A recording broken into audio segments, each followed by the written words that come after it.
N'entre jamais là. C'est la seule phrase que Renaud m'a répétée pendant 8 ans. 8 ans à regarder ce cadenas rouillé sur la porte de la cave. 8 ans à entendre le cliquetis métallique chaque fois qu'il descendait seul, dans le noir, avec cette clé qu'il gardait toujours sur lui. Hier soir, il a eu une crise cardiaque. Et ce matin, pendant que les médecins tentèrent de le stabiliser à l'hôpital, j'ai trouvé cette clé dans la poche de son pantalon.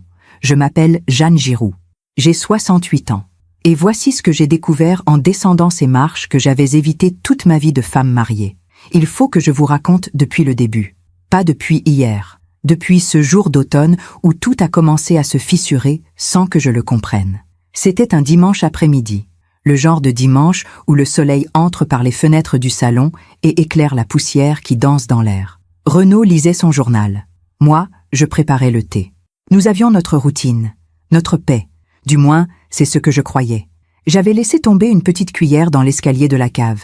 Une cuillère en argent que ma mère m'avait offerte pour notre mariage. Elle avait roulé jusqu'en bas des marches. « Je vais la chercher », avais-je dit en me dirigeant vers la porte. Renaud s'était levé d'un bond, comme si je venais d'annoncer que la maison brûlait. Non, sa voix était sèche, cassante, différente. « Mais c'est juste une cuillère, mon amour. Je descends la chercher. Toi, tu ne descends jamais là. Jamais, Jeanne. C'est compris ?» J'avais ri. Un rire nerveux. Celui qu'on a quand on ne comprend pas pourquoi quelqu'un réagit de façon si disproportionnée. Pourquoi? Il y a des souris? Des moisissures? Il avait posé sa main sur mon épaule. Une main froide, ferme. N'entre jamais là. Il avait dit ça en portugais, la langue de son enfance. Celle qu'il utilisait quand il était sérieux, quand il ne plaisantait pas. Puis il était descendu. J'avais entendu le bruit du cadenas qui s'ouvrait, le grincement de la porte, ses pas lourds sur le béton.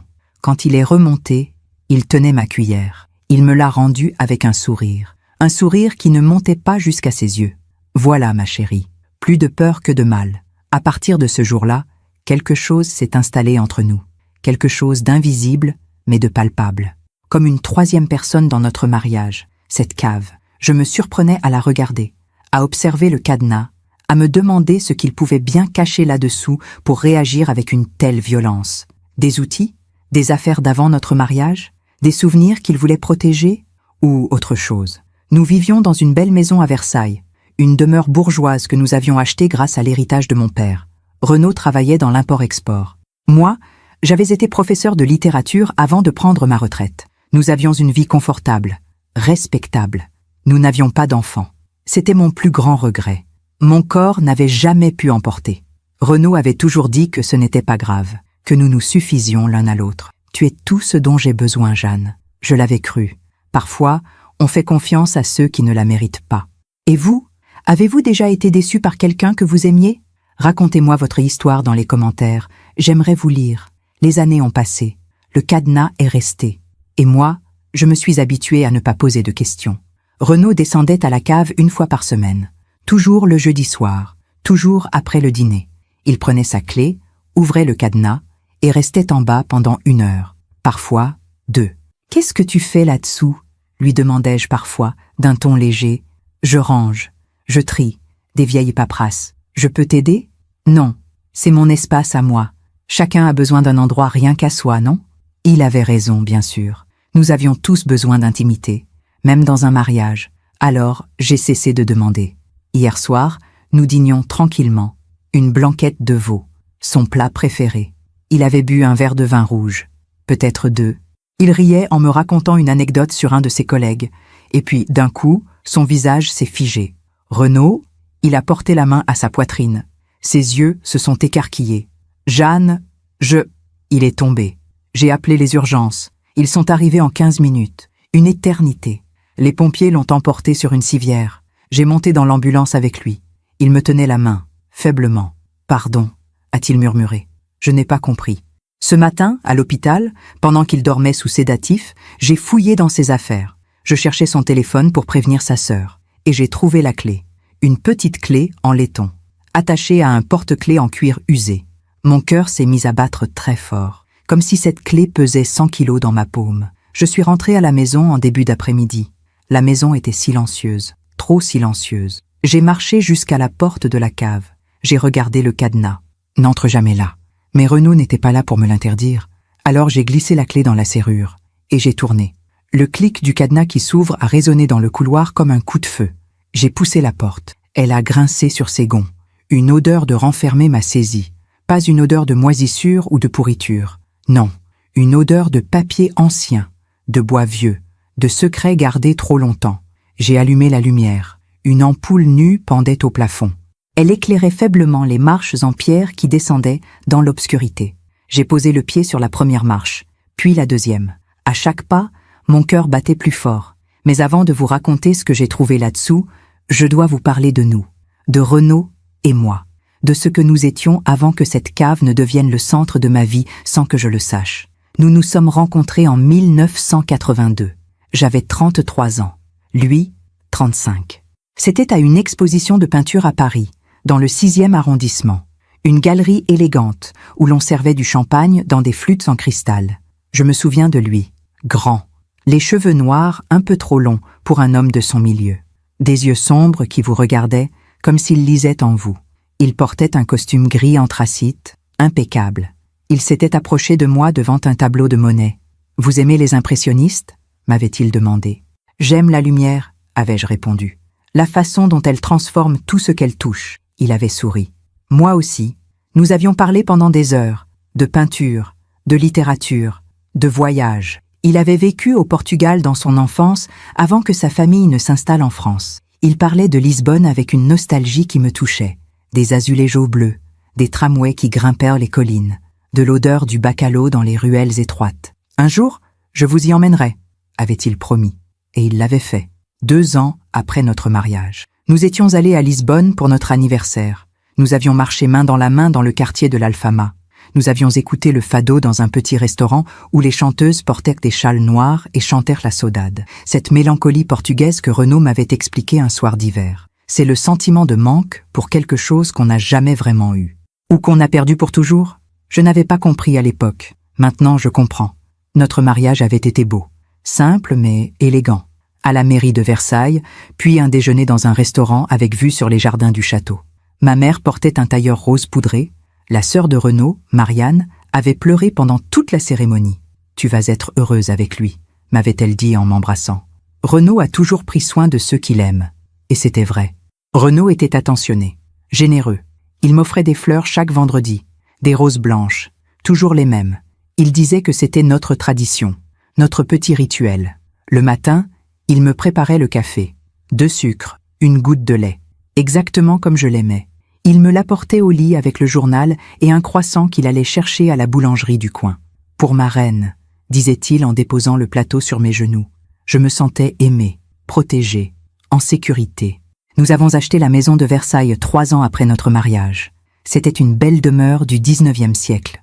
3 étages, un jardin avec un magnolia qui fleurissait au printemps, des moulures au plafond, un parquet en chêne qui craquait sous nos pas, et une cave, grande, profonde, avec des voûtes en pierre. C'est parfait pour entreposer le vin, avait dit Renaud le jour de la visite. Je n'y avais pas pensé à 2 fois.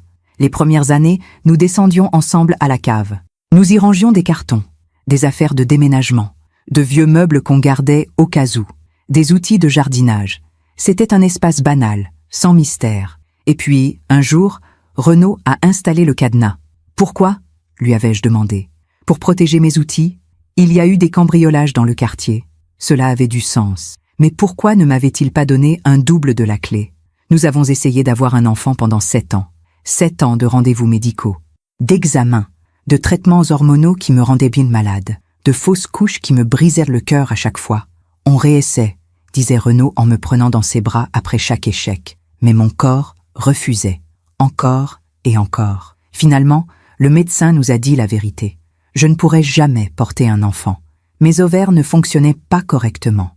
C'était une anomalie congénitale, irréversible. J'ai pleuré pendant des semaines. Je me sentais incomplète. Comme une femme à moitié faite, Renaud ne m'a jamais reproché quoi que ce soit. Nous avons l'un l'autre, disait-il. C'est déjà énorme. Il m'emmenait au restaurant pour me changer les idées. Il m'offrait des livres.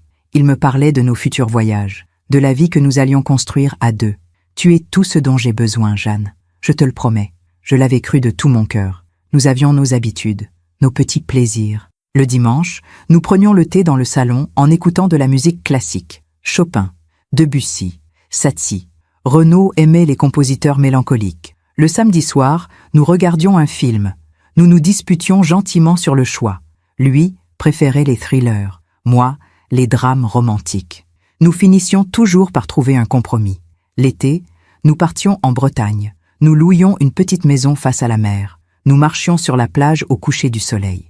Nous mangions des crêpes dans les crêperies du port. « Je t'aime, Jeanne », me disait-il en me serrant contre lui. « Moi aussi, je t'aime. » Et je le pensais. Mais il y avait ces jeudis soirs, ces jeudis où il disparaissait dans la cave pendant des heures. « Qu'est-ce que tu fais là-dessous pendant si longtemps ?» lui demandais-je parfois en riant. « Je classe mes affaires. Tu sais comme je suis maniaque. Tu veux que je t'aide ?»« Non, non, c'est mon bazar. Je m'y retrouve. » Il remontait toujours avec un sourire. Il se lavait les mains longuement dans l'évier de la cuisine, comme s'il voulait effacer quelque chose. « Tu as faim ?» me demandait-il en ouvrant le réfrigérateur, et nous reprenions notre vie normale, comme si ces descentes à la cave n'avaient aucune importance. Pendant que je raconte tout cela, je me demande d'où vous m'écoutez. Écrivez le nom de votre ville en commentaire. Il y avait aussi ses voyages. Renaud voyageait beaucoup pour son travail, 2 ou 3 fois par mois. Il partait le lundi matin. Il revenait le vendredi soir, parfois le samedi. « Où vas-tu cette fois ?» lui demandai-je en préparant sa valise. « Lyon, pour rencontrer des clients. Ou Marseille, ou Bordeaux, ou Strasbourg. » Je ne posais pas plus de questions. Je lui faisais confiance. Il m'appelait chaque soir depuis sa chambre d'hôtel. « Tu me manques, » disait-il. « Toi aussi, tu me manques. Je rentre bientôt. Je t'emmènerai dîner dans ce restaurant que tu aimes, celui avec les bougies et le pianiste. » Et il tenait toujours ses promesses. Notre vie était tranquille, prévisible, confortable. J'enseignais la littérature au lycée. Je préparais mes cours le soir dans mon bureau. Je corrigeais des dissertations sur Balzac et Flaubert. Je guidais mes élèves à travers les classiques français. Renaud rentrait tard. Il dînait rapidement. Il me posait des questions sur ma journée. « Comment vont tes élèves ? Bien, fatigants, mais attachants. Tu es une excellente professeure, Jeanne. Ils ont de la chance. » Il disait toujours les bonnes choses, les choses qui me faisaient me sentir importante, aimée. Quand j'ai pris ma retraite à 60 ans, j'ai eu plus de temps pour remarquer les petites choses, comme le fait que Renaud recevait parfois du courrier qu'il ouvrait rapidement et jetait immédiatement, comme le fait qu'il avait 2 téléphones, un pour le travail, un personnel. Il gardait toujours le personnel dans sa poche, même à la maison, comme le fait qu'il partait parfois faire des courses qui duraient 3 heures. Les embouteillages, expliquait-il. Je ne doutais pas. Nous avons vieilli ensemble. Nos cheveux ont blanchi. Nos corps se sont alourdis. Nos gestes sont devenus plus lents. Mais nous étions toujours là, l'un pour l'autre. Du moins, c'est ce que je croyais. Et maintenant, je suis descendu dans cette cave. J'ai posé le pied sur la dernière marche. J'ai regardé autour de moi. Et j'ai compris que toute ma vie n'était qu'un mensonge magnifiquement construit. La cave était plus grande que dans mes souvenirs. Peut-être parce que je ne l'avais jamais vraiment regardée. Pendant toutes ces années, elle n'était qu'une porte fermée, un espace interdit, une zone d'ombre dans notre mariage lumineux. Maintenant que j'y étais, je voyais tout différemment. Le sol en béton était propre, presque trop propre pour une cave. Les murs en pierre étaient lisses, pas de toile d'araignée, pas de poussière épaisse. Quelqu'un entretenait cet endroit régulièrement. Renaud. Tous ces jeudis soirs. Au centre de la pièce, il y avait une vieille armoire en bois. Massive, sombre, le genre d'armoire qu'on trouve dans les maisons de famille, celle qui passe de génération en génération. Je ne l'avais jamais vue auparavant. À côté de l'armoire, une petite table, une chaise, une lampe de bureau éteinte, comme un bureau secret. Un bureau pour une vie secrète. Mon cœur battait si fort que j'entendais le sang cogner dans mes tempes. J'ai marché vers l'armoire. Mes jambes tremblaient. J'ai posé ma main sur la poignée. Elle n'était pas fermée à clé. J'ai ouvert. Mais avant de vous dire ce que j'ai trouvé dans cette armoire, je dois vous raconter la première fois où j'ai senti que quelque chose n'allait pas. La première petite fissure dans notre vie parfaite. C'était il y a 10 ans, peut-être 11. Je ne suis plus très sûre des dates. Le temps a cette façon étrange de brouiller les détails quand la douleur s'en mêle. C'était un soir de printemps. Le magnolia dans notre jardin était en fleurs. L'air sentait bon, frais, sucré. Cette odeur qui vous fait croire que tout est possible. Renaud était rentré tard du travail, plus tard que d'habitude. Il était presque 22 heures. Il y a eu un problème avec une livraison, avait-il expliqué en retirant sa veste. J'ai dû rester pour régler ça. Il s'était assis à table. J'avais réchauffé son dîner. Un gratin dauphinois avec du jambon. son plat réconfort. Pendant qu'il mangeait, j'avais remarqué quelque chose sur sa chemise. Une petite tache, rose pâle, comme du rouge à lèvres. Mon estomac s'était serré. « Tu as quelque chose sur ta chemise ?» avais-je dit d'une voix que j'espérais légère. Il avait baissé les yeux. « Ah oui, une collègue m'a fait la bise. Tu sais comment sont les femmes au bureau. Elles se maquillent, comme pour aller à l'opéra. » Il avait ri. J'avais ri aussi. Mais mon rire sonnait faux. Quelle collègue? Sophie, de la comptabilité. Tu ne la connais pas. Et c'était vrai. Je ne connaissais presque personne de son travail. Renaud gardait sa vie professionnelle et sa vie privée très séparées. « C'est normal, » disait-il toujours. « Le travail, c'est le travail. La maison, c'est notre sanctuaire. » Cette nuit-là, je n'ai pas dormi. J'étais allongée à côté de lui. Je l'écoutais respirer. Son souffle était régulier, profond, celui de quelqu'un qui dort sans le moindre souci. Moi, je fixais le plafond. Une tache de rouge à lèvres. Ce n'était rien. Une bise entre collègues. Quelque chose de parfaitement innocent. Mais pourquoi est-ce que ça me dérangeait autant? Les semaines suivantes, j'ai commencé à observer Renaud différemment. Pas de façon consciente. Pas comme une enquêtrice. Juste avec cette petite voix dans ma tête qui murmurait « Fais attention ». J'ai remarqué qu'il prenait plus de temps pour se préparer le matin. Il se rasait de près. Il mettait de l'eau de Cologne. Il choisissait ses chemises avec soin. « Tu es élégant aujourd'hui », lui disais-je. « J'ai une réunion importante. » Avec qui? Des clients. De Lyon. Toujours des clients. Toujours de quelque part. J'ai remarqué aussi qu'il souriait en lisant ses messages sur son téléphone. Un sourire différent. Pas le sourire qu'il me donnait. Un sourire plus jeune, plus léger. « Qui t'écrit ?» demandai-je en posant ma main sur son épaule. Il éteignait l'écran rapidement. « Un collègue. Il m'envoie des blagues stupides. Montre-moi. Non, c'est vraiment bête. Des trucs de bureau. Tu t'ennuierais ?» Et il rangeait son téléphone dans sa poche. Un samedi, nous étions au marché. Nous achetions des légumes pour la semaine. Des tomates, des courgettes, des haricots verts. Le téléphone de Renaud a sonné. Il a regardé l'écran. Son visage a changé. Juste une seconde. Une micro-expression. Quelque chose entre la surprise et la panique. Je dois prendre cet appel. C'est pour le travail. Il s'est éloigné. Il a marché jusqu'au bout de l'allée. Je le voyais parler. Mais je ne l'entendais pas. Quand il est revenu, il souriait. « Tout va bien ?»« Oui, oui. » Un client qui voulait changer une date de livraison. Un samedi, ces gens travaillent tout le temps. Tu sais comment c'est. Je ne savais pas. Mais j'ai hoché la tête. J'ai commencé à remarquer d'autres choses. Des petites choses. Insignifiantes prises séparément. Mais qui formaient un motif si on les regardait toutes ensemble. Comme le fait qu'il lavait lui-même ses chemises. Alors qu'avant, c'était moi qui m'occupais du linge. « Je ne veux pas que tu te fatigues », disait-il. Ou le fait qu'il avait changé le code de son téléphone. Avant, c'était notre date de mariage. Un jour, j'ai voulu vérifier quelque chose et le code ne fonctionnait plus. J'ai dû le changer pour des raisons de sécurité, avait-il expliqué. On nous l'a recommandé au bureau, avec tous ces piratages. Ou le fait qu'il recevait des relevés bancaires qu'il cachait immédiatement dans sa mallette. C'est pour le travail, disait-il toujours. Toujours pour le travail. Un soir, pendant qu'il était sous la douche, j'ai fait quelque chose dont je ne suis pas fière. J'ai ouvert sa mallette. Mes mains tremblaient. Mon cœur battait trop vite. Je me sentais comme une voleuse dans ma propre maison. À l'intérieur, il y avait des documents, des contrats, des factures, rien d'étrange. Et puis j'ai vu une enveloppe, blanche, sans adresse, juste un prénom écrit à la main. Renaud, une écriture féminine, élégante, penchée vers la droite. J'ai ouvert l'enveloppe.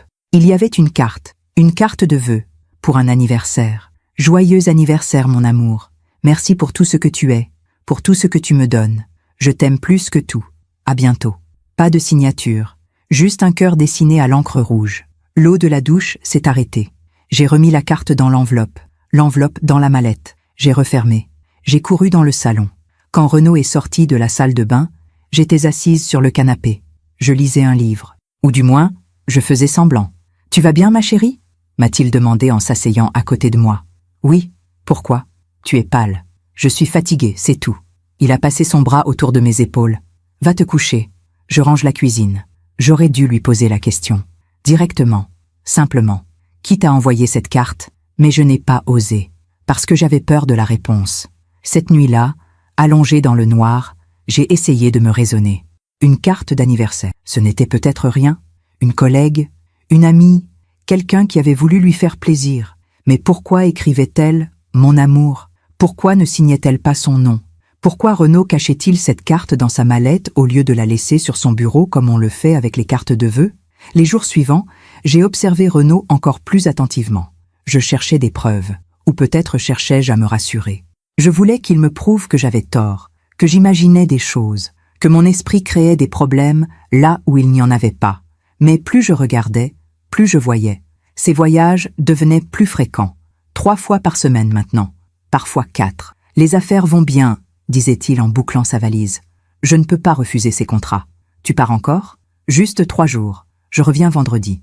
Tu me manques quand tu n'es pas là. Toi aussi, tu me manques. Mais c'est pour nous, pour notre retraite, pour nos voyages futurs. Il m'embrassait sur le front, et il partait. Un jeudi soir, j'ai décidé de le suivre. Pas physiquement, mais par téléphone. Il avait dit qu'il descendait à la cave pour ranger des affaires, comme tous les jeudis.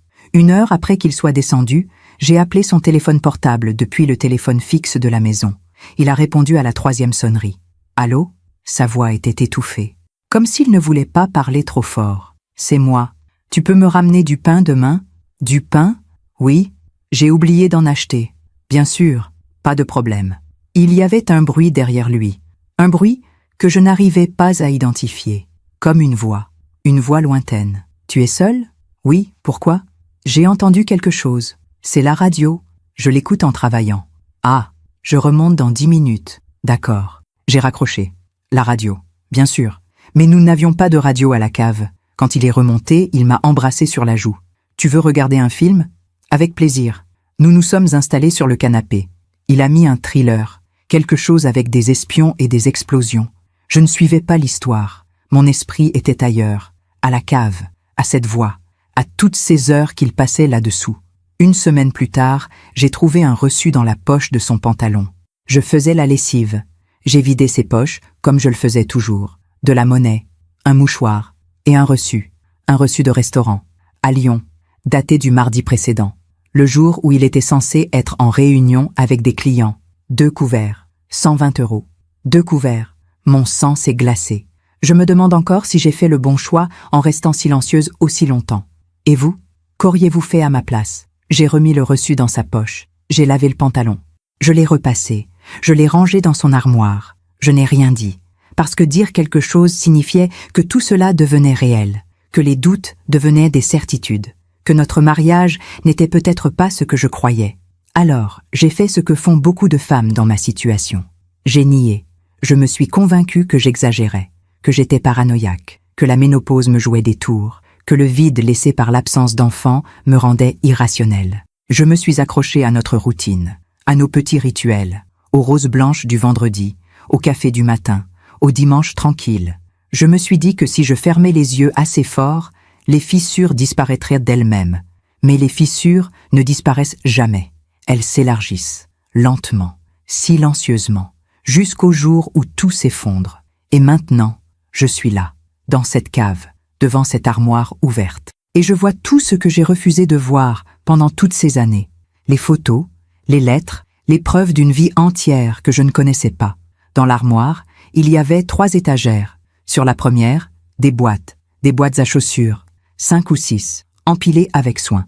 Sur la deuxième, des classeurs noirs avec des étiquettes blanches, des dates écrites à la main.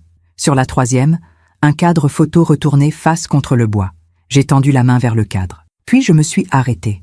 Quelque chose en moi hurlait de ne pas toucher, de remonter, de refermer cette armoire, de remettre le cadenas, de retourner à l'hôpital auprès de Renaud et de faire comme si je n'étais jamais descendue. Mais c'était trop tard. On ne peut pas désapprendre ce qu'on a commencé à comprendre. J'ai pris le cadre, je l'ai retourné, et j'ai vu son visage. Pas le visage de Renaud, le visage d'une femme. Elle était jeune, peut-être 40 ans, peut-être moins, blonde. Les cheveux longs et ondulés, des yeux clairs, un sourire lumineux. Elle portait une robe d'été, jaune.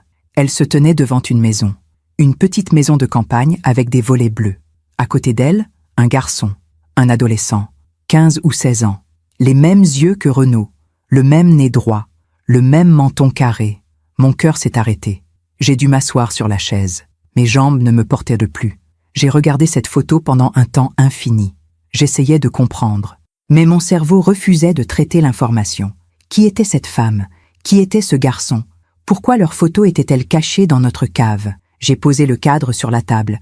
J'ai ouvert la première boîte. À l'intérieur, des lettres, des dizaines de lettres, attachées avec un ruban rose. J'en ai pris une au hasard. L'enveloppe était adressée à Renaud. Pas à notre adresse de Versailles. Une autre adresse, à Fontainebleau. J'ai ouvert la lettre. Mes mains tremblaient tellement que j'avais du mal à tenir le papier. Mon amour, merci pour ce week-end magnifique. Lucas me parle encore de la randonnée. Il t'adore. Tu es un père extraordinaire. Je ne sais pas comment j'aurais fait sans toi toutes ces années. Tu es ma force, mon refuge, mon tout. Je t'aime plus que les mots ne peuvent le dire. À bientôt, mon cœur. Camille, Camille, Lucas. Ces noms dansaient devant mes yeux. Un père extraordinaire. Toutes ces années. J'ai ouvert une autre lettre, puis une autre, toutes de Camille, toutes adressées à Renaud, toutes pleines d'amour, de tendresse, de remerciements. Merci pour le virement de ce mois. Lucas a eu son bac avec mention. Il est tellement fier de te ressembler. Je t'attends jeudi comme d'habitude. 15 ans déjà. Merci pour cette vie que tu nous as offerte. 15 ans. 15 ans que cette femme écrivait à mon mari. 15 ans que Renaud avait une autre vie. Un autre foyer. Un fils. J'ai posé les lettres. J'ai ouvert la deuxième boîte. Des photos. Des centaines de photos. Renaud et Camille au restaurant. Renaud et Camille en vacances. Renaud et Camille avec le garçon. Lucas, à la plage, à la montagne, dans un parc d'attractions. Des photos de famille. Une famille que je ne connaissais pas. Sur certaines photos, Lucas était petit. 5 ans. 6 ans. Un enfant aux joues rondes qui tenait la main de Renaud. Sur d'autres, il grandissait.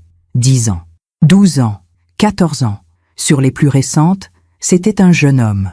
Grand, fort, beau. Il avait les yeux de Renaud, le sourire de Renaud, les mains de Renaud.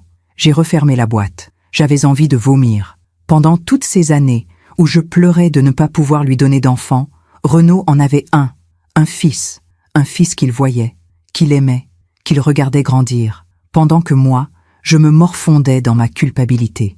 J'ai ouvert la troisième boîte, des reçus. Des centaines de reçus. Restaurants, hôtels, magasins de jouets, magasins de vêtements, librairies, cinéma, tous à Fontainebleau, ou dans les environs, des preuves, des traces, des miettes d'une vie parallèle. J'ai pris un des classeurs sur l'étagère. À l'intérieur, des relevés bancaires, un compte que je ne connaissais pas, à son nom, Renaud Moreau, des virements réguliers, tous les mois, 2000 €, vers un compte au nom de Camille Dubois, 2000 € par mois, pendant 15 ans. J'ai fait le calcul dans ma tête. 360 000 €.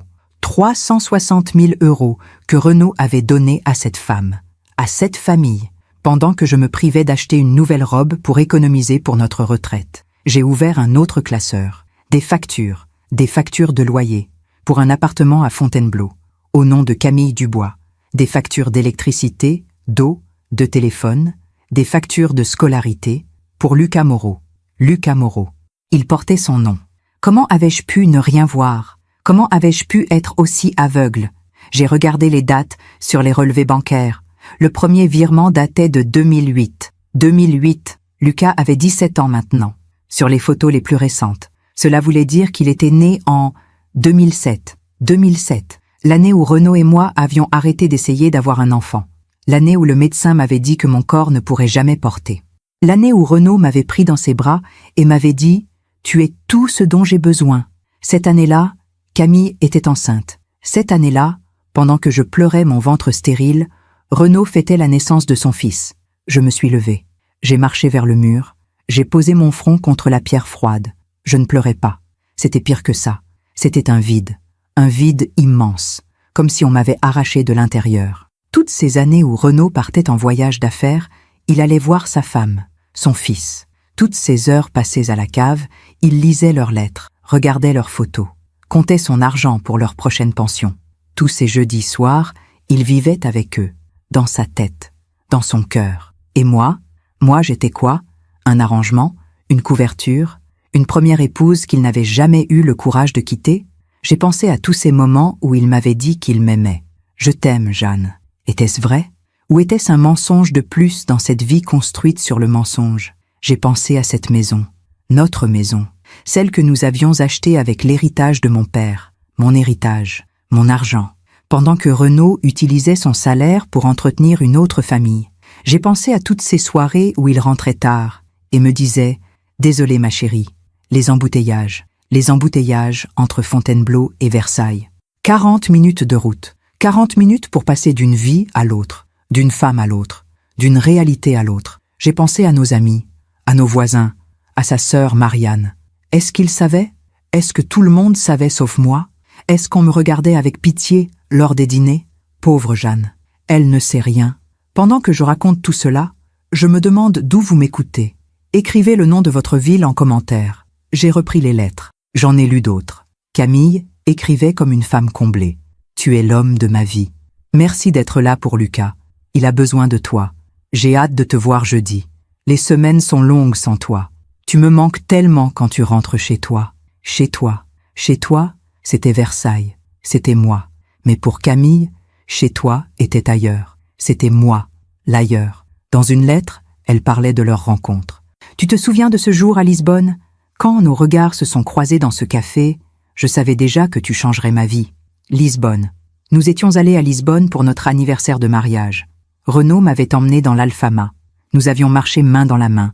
Mais apparemment, il était aussi allé dans des cafés, seul, et il avait rencontré Camille. Dans une autre lettre, elle parlait de leur première nuit ensemble. Je n'oublierai jamais cette nuit à l'hôtel. Tu m'as fait sentir vivante pour la première fois de ma vie.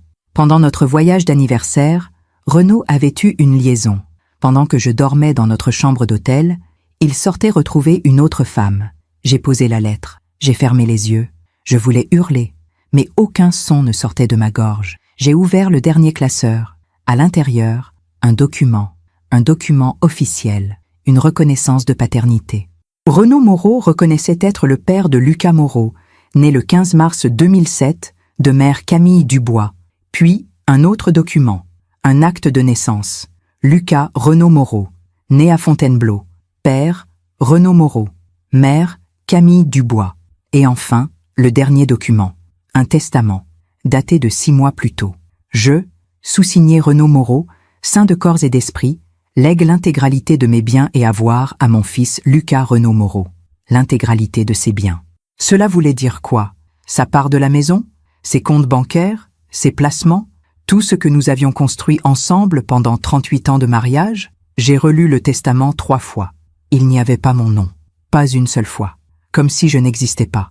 Comme si ces 38 années n'avaient jamais existé.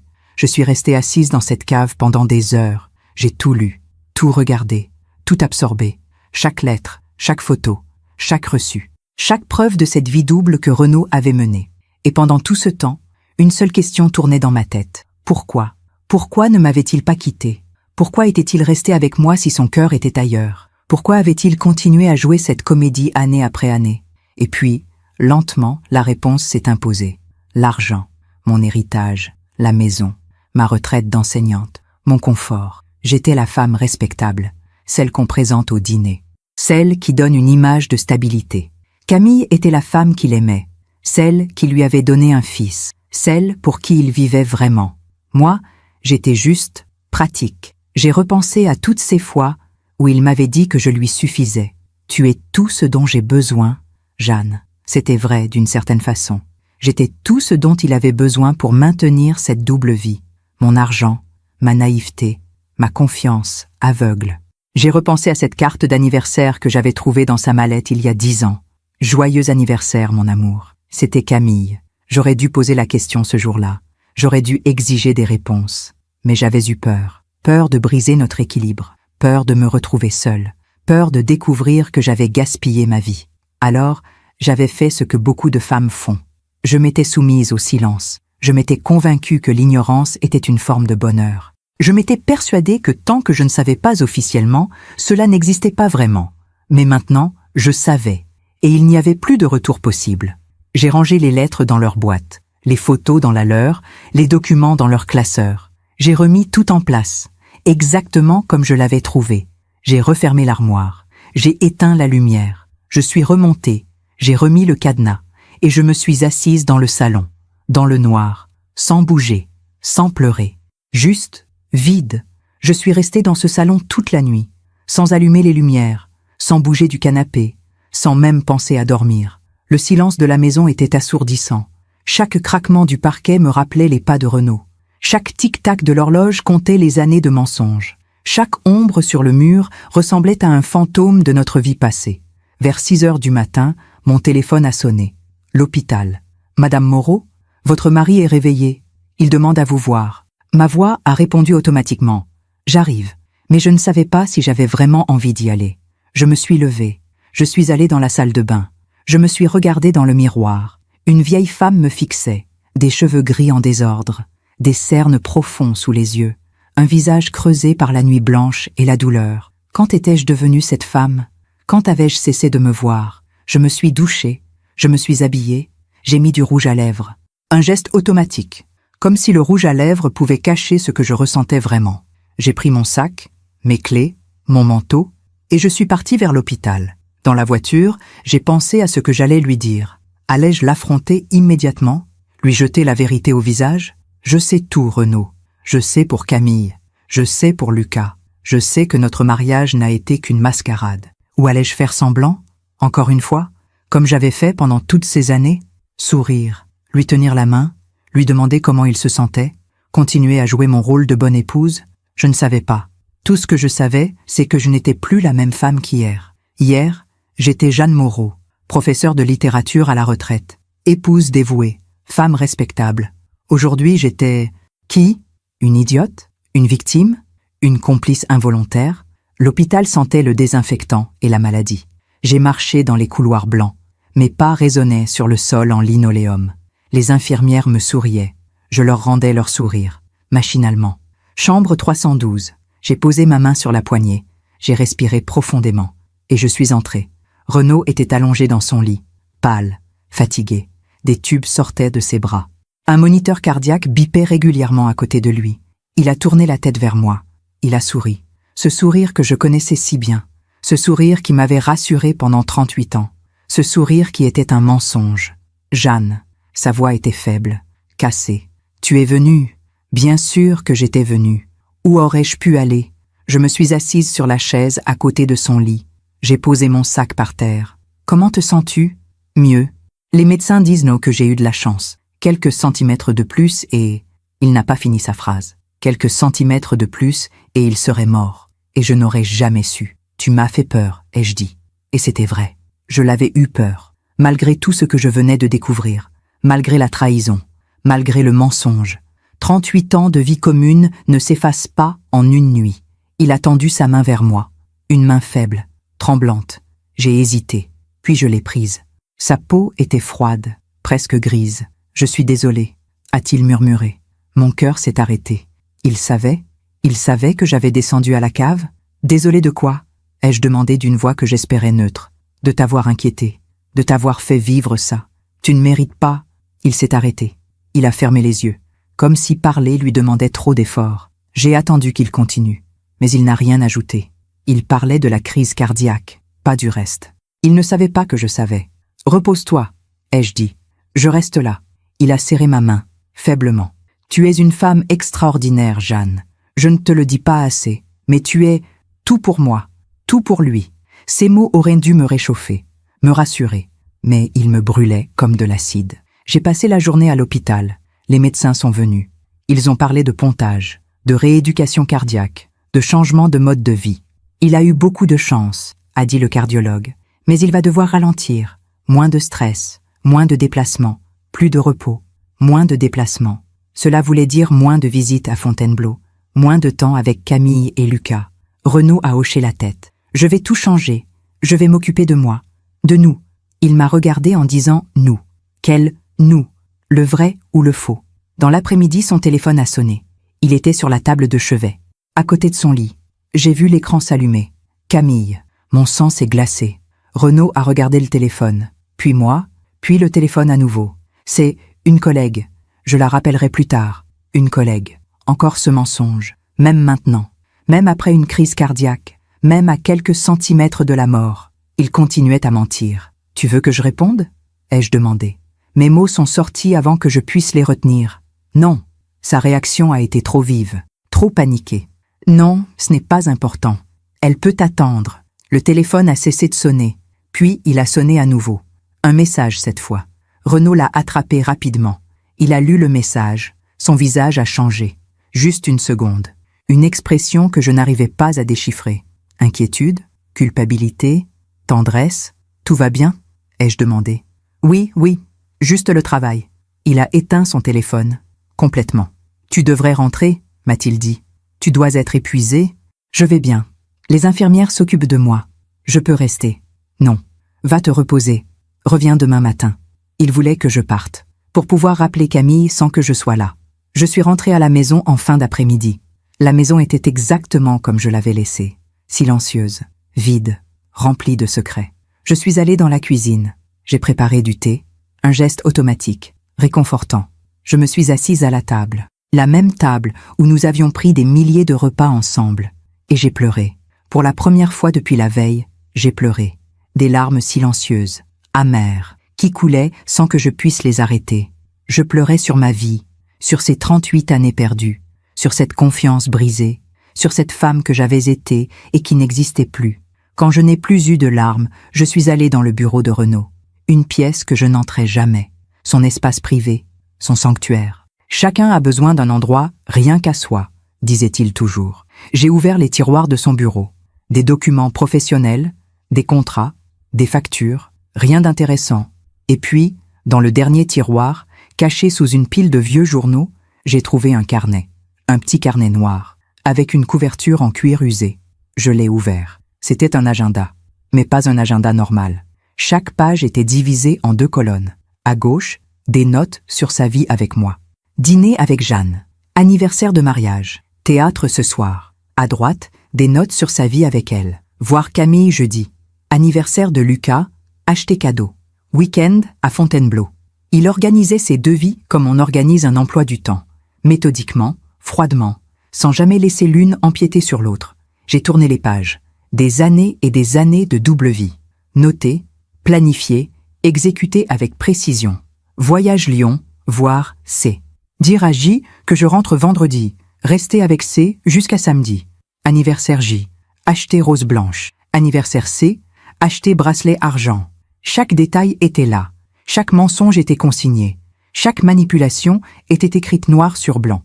Il y avait aussi des notes plus personnelles. Elle a eu 18 sur 20 en maths. Fière de lui. C. était triste aujourd'hui. Elle dit que je lui manque. J. a fait un excellent gigot. Elle est une bonne cuisinière. Une bonne cuisinière. C'est tout ce que j'étais pour lui? Une bonne cuisinière? J'ai continué à lire, page après page, année après année.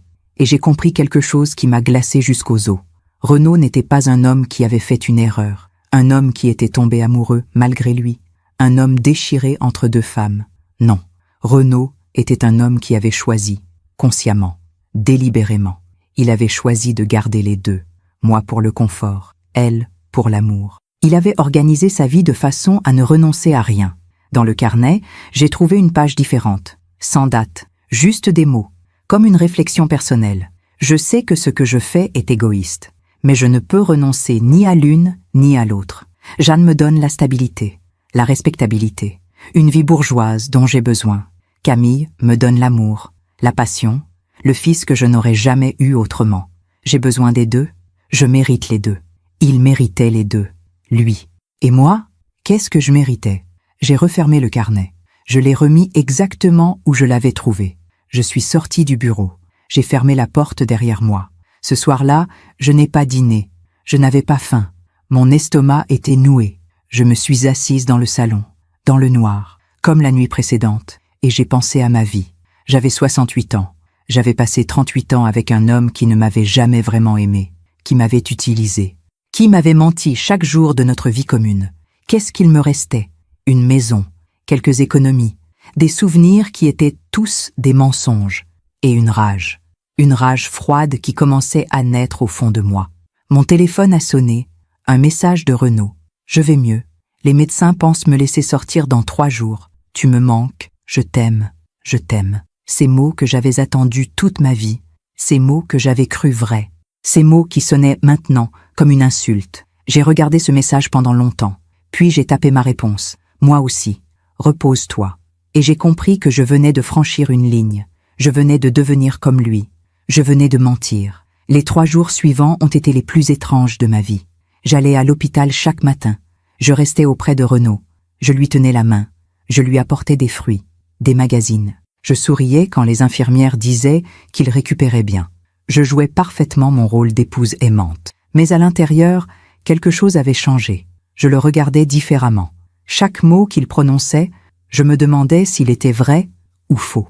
Chaque sourire qu'il me donnait, je cherchais le mensonge derrière. Le 2e jour, Marianne est venue le voir, la sœur de Renaud, une femme élégante de 65 ans, toujours bien habillée, toujours souriante. Elle m'a embrassée sur les 2 joues. « Ma pauvre Jeanne, quelle frayeur tu as dû avoir. » Oui, c'était difficile, mais il va bien maintenant. Dieu merci. Elle est restée 1 heure. Elle a parlé avec Renaud, de sa santé, de sa convalescence, de ce qu'il devrait faire une fois rentré à la maison. « Tu dois ralentir, Renaud. Tu travailles trop. Tu voyages trop. » Il a hoché la tête. « Tu as raison. Je vais changer. » Puis Marianne s'est tournée vers moi. « Tu vas devoir prendre soin de lui, Jeanne, comme tu l'as toujours fait. Tu es une perle. Mon frère a beaucoup de chance de t'avoir. » J'ai souri. Je fais de mon mieux. Quand elle est partie, je suis restée seule avec Renaud. « Ta sœur t'aime beaucoup, » ai-je dit. « Oui, elle a toujours été là pour moi. Elle sait. » Les mots sont sortis avant que je puisse les retenir. Renaud a froncé les sourcils. « Elle sait quoi ?» J'ai hésité. Mon cœur battait trop fort. « Elle sait que tu as été malade, que tu aurais pu mourir. »« Ah, oui, bien sûr. » Il a fermé les yeux, soulagé que je parle de sa crise cardiaque et non d'autre chose. Mais ma question était claire. Pour moi, est-ce que Marianne savait pour Camille? Pour Lucas? Est-ce que toute sa famille était au courant? Est-ce que j'étais la seule idiote dans cette histoire? Le 3e jour, j'ai pris une décision. Je devais en savoir plus.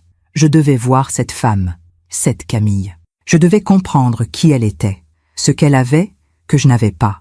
J'ai quitté l'hôpital plus tôt que d'habitude. Je dois passer à la pharmacie, ai-je dit à Renaud.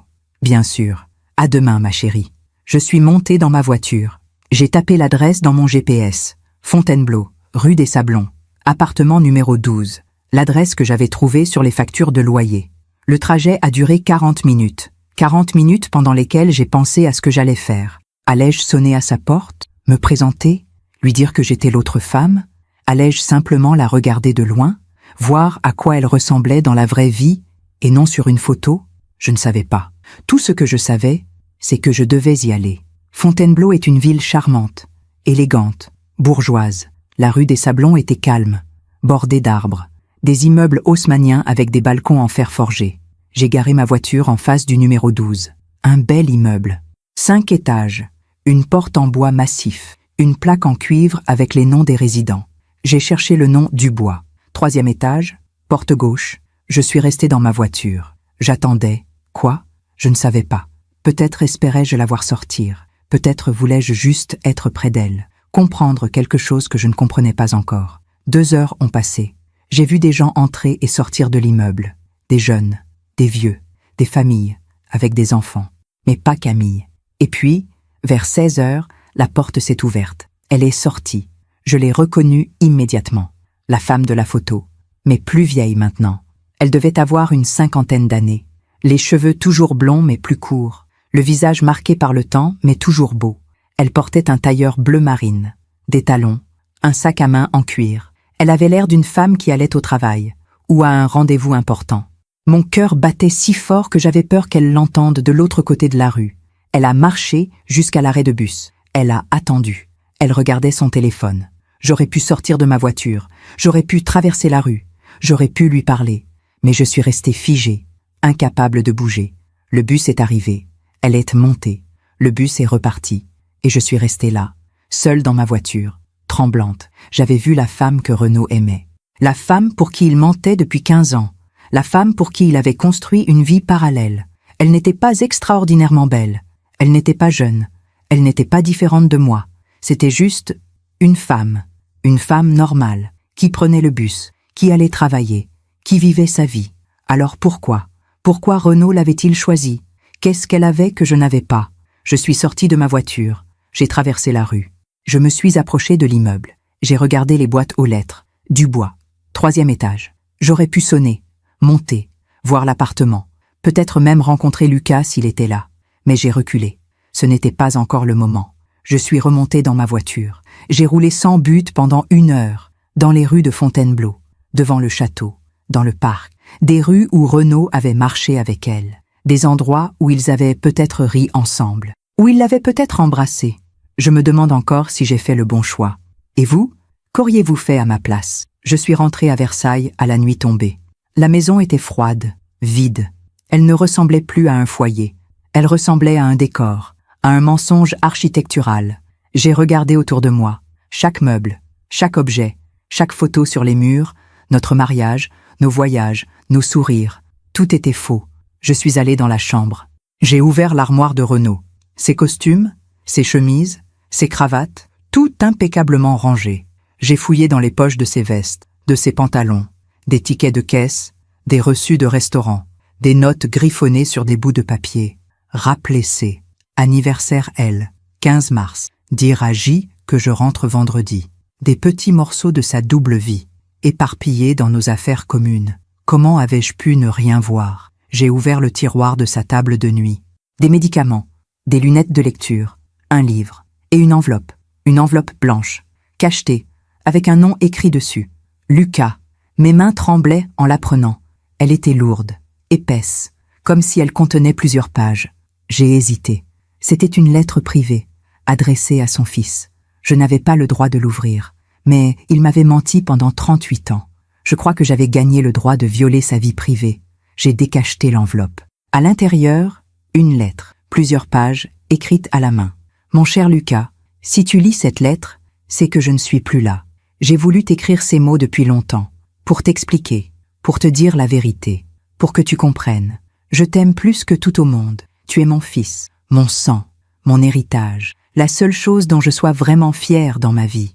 Ta mère, Camille, est la femme que j'ai aimée dès le premier regard. Quand je l'ai rencontrée à Lisbonne, j'étais déjà mariée. J'aurais dû partir, j'aurais dû rester fidèle. Mais je n'ai pas pu. Avec elle, j'étais vivant. Pour la première fois de ma vie, je me sentais complet. Quand elle m'a annoncé qu'elle était enceinte, j'ai été le plus heureux des hommes. J'allais être père, j'allais avoir un fils, mais je ne pouvais pas quitter Jeanne. Pas à ce moment-là. Elle venait d'apprendre qu'elle ne pourrait jamais avoir d'enfant. Elle était brisée. Si je l'avais quittée alors, elle se serait effondrée. Alors j'ai choisi de vivre 2 vies. Ce n'était pas courageux, ce n'était pas honorable, mais c'était ce que je pouvais faire. J'ai essayé de vous donner le meilleur, à toi, à ta mère. J'ai travaillé dur pour que vous ne manquiez de rien, pour que tu aies une belle éducation, pour que tu puisses devenir l'homme que tu es aujourd'hui. Je sais que je n'ai pas été un père présent. Je n'étais là qu'1 jour par semaine, quelques week-ends par an. Mais chaque moment avec toi comptait. Chaque sourire de toi illuminait ma vie. Tu ressembles tellement à moi. Tu as mon visage, mon caractère, mon ambition. Je veux que tu saches quelque chose d'important. Tout ce que j'ai t'appartient. La maison de Versailles, mes comptes, mes placements, tout. J'ai fait un testament, tout est pour toi. Jeanne est une bonne femme. Elle a été une bonne épouse, mais elle a son propre argent, l'héritage de son père, sa retraite. Elle n'a pas besoin de plus. Toi, tu as besoin de commencer ta vie d'adulte, d'acheter un appartement, de créer ton entreprise, de construire ton avenir. C'est mon devoir de père de t'aider, même après ma mort. Ne te sens pas coupable. Tu n'as rien fait de mal. C'est moi qui ai fait des choix difficiles, des choix que je ne regrette pas. Je t'aime, mon fils. Sois heureux, sois fort, sois l'homme que j'ai toujours voulu être, ton père, Renaud. J'ai lu cette lettre 3 fois. Chaque mot était un coup de poignard. Il ne regrettait rien. Il avait tout planifié, jusqu'au bout. Il allait me laisser sans rien. Après 38 ans de mariage, elle a son propre argent. Oui, l'héritage de mon père, celui qui avait servi à acheter cette maison qu'il allait léguer à son fils.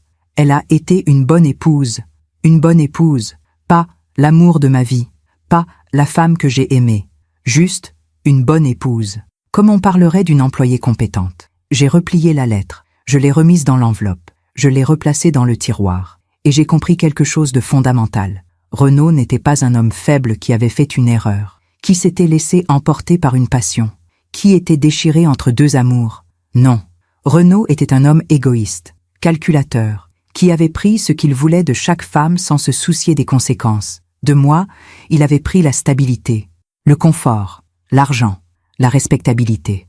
De Camille, il avait pris l'amour, la passion, le fils, et il s'était organisé pour ne renoncer à rien.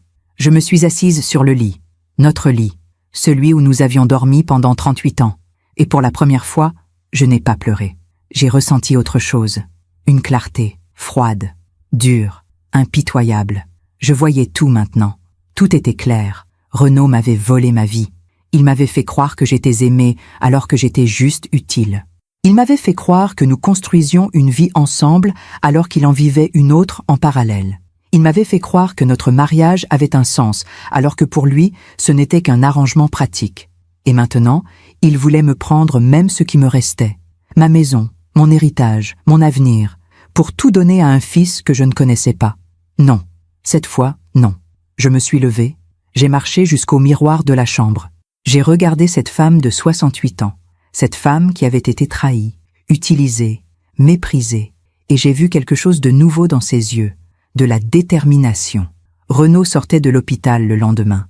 Il allait rentrer à la maison, dans notre lit, dans notre vie, et il allait continuer à mentir, à manipuler, à organiser sa double vie, à moins que je ne fasse quelque chose. Le lendemain matin, je me suis réveillée avec une étrange sensation de calme, pas la paix, non, quelque chose de plus froid, de plus dur, la certitude que ma vie allait changer.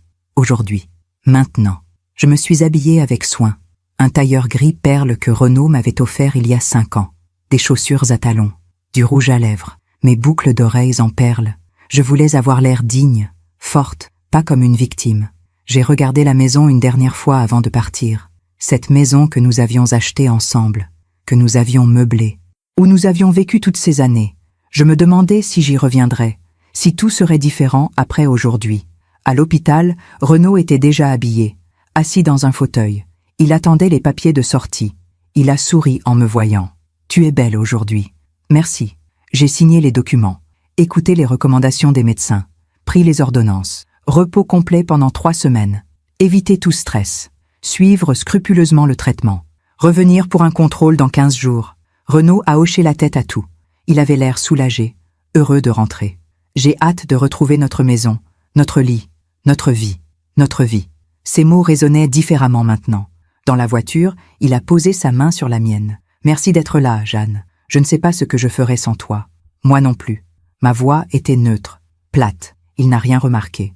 Quand nous sommes arrivés à la maison, je l'ai aidé à monter les escaliers. Lentement. Il était encore faible. « Va t'installer au salon », ai-je dit. « Je vais préparer du thé. » Avec plaisir. Il s'est assis dans son fauteuil préféré, celui en cuir marron près de la fenêtre, celui où il lisait son journal tous les dimanches. J'ai préparé le thé. 2 tasses. Comme toujours. Je les ai apportées sur un plateau, avec des biscuits. Je me suis assise en face de lui, sur le canapé. Il a bu une gorgée de thé. C'est bon d'être à la maison. Oui, j'ai attendu qu'il finisse son thé. J'ai attendu le bon moment, le moment où il serait détendu, sans défense. Renaud. Oui, ma chérie? Il faut qu'on parle. Quelque chose dans ma voix a dû l'alerter. Il a posé sa tasse. Il m'a regardé avec attention. De quoi veux-tu parler? De Camille. Le silence qui a suivi était assourdissant. Son visage est devenu blanc, puis rouge, puis blanc à nouveau. Quoi? Camille Dubois, Fontainebleau, rue des Sablons, appartement numéro 12. Il a ouvert la bouche, l'a refermée. Il cherchait ses mots. Je ne... Comment? Et Lucas, ton fils, né le 15 mars 2007. Ses mains ont commencé à trembler. Il a essayé de se lever, mais ses jambes ne le portaient pas. Jeanne, laisse-moi t'expliquer. M'expliquer quoi? Que tu as une double vie depuis 15 ans? Que tu as un fils avec une autre femme? Que tu m'as menti chaque jour de notre mariage? Ma voix était calme, trop calme, glaciale. Comment as-tu su? La cave, le jour de ta crise cardiaque. J'ai trouvé la clé. Je suis descendue. Il a fermé les yeux, comme si fermer les yeux pouvait effacer cette conversation. Mon Dieu, il n'y a pas de Dieu dans cette histoire, Renaud. Juste toi, tes mensonges, et moi qui ai été assez stupide pour te croire. Il a secoué la tête. Ce n'est pas ce que tu crois. Vraiment? Alors explique-moi. Explique-moi les photos, les lettres, les relevés bancaires, le testament. Le testament. Ce mot l'a fait sursauter. Tu as lu? Oui, j'ai tout lu, tout vu. Je sais tout. Il a baissé la tête. Ses épaules se sont affaissées. Pendant un long moment, il n'a rien dit. Puis, d'une voix brisée, « Je suis désolé. désolé. Après 38 ans de mensonges, après une vie entière volée, il était désolé. Depuis quand? Ai-je demandé. Quoi? Depuis quand me trompes-tu? Il a hésité, puis il a compris qu'il ne servait plus à rien de mentir. Depuis notre voyage à Lisbonne, notre anniversaire de mariage, il y a 18 ans. 18 ans, pas 15, 18. Tu l'as rencontrée pendant notre voyage d'anniversaire? Oui, dans un café. Elle était seule. Elle lisait un livre. Je suis allé lui parler, pendant que je dormais à l'hôtel. Oui, j'ai pris une profonde inspiration, pour ne pas hurler.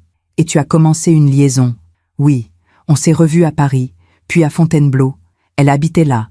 Elle travaillait dans une galerie d'art. Et tu es tombé amoureux. Oui, ce « oui » m'a fait plus mal que tout le reste. Il ne l'a pas nié. Il ne l'a pas minimisé. Il était tombé amoureux. D'elle, pas de moi. Et quand elle est tombée enceinte, j'étais heureux, terrifié, mais heureux. J'allais être père, pendant que moi je pleurais de ne pas pouvoir te donner d'enfant. Je sais, c'était terrible, mais je ne pouvais pas te le dire. Tu aurais été anéanti. Il pensait à me protéger. Quelle ironie. Alors tu as décidé de garder les deux, elle et moi. Je ne pouvais pas choisir.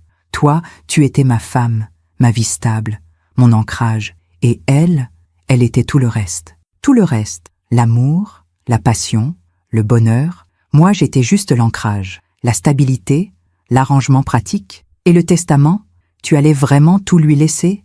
À lui? Il a hoché la tête lentement. C'est mon fils, Jeanne, mon seul enfant. Je voulais qu'il soit à l'abri, qu'il puisse construire sa vie. Et moi, qu'est-ce que je deviens?